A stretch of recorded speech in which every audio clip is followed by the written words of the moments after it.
దీపాలే వెల్లువైతే కళ్ళలోనా, అనురాగాలే నిండిపోవా గుండెలోనా, ఆనందాలే వెల్లువైతే కళ్ళలోనా, అనురాగాలే నిండిపోవా గుండెలోనా.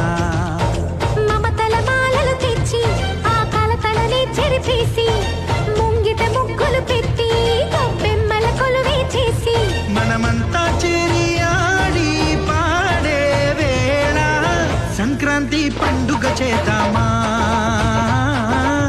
సన్నాయి పాటలు విందామా.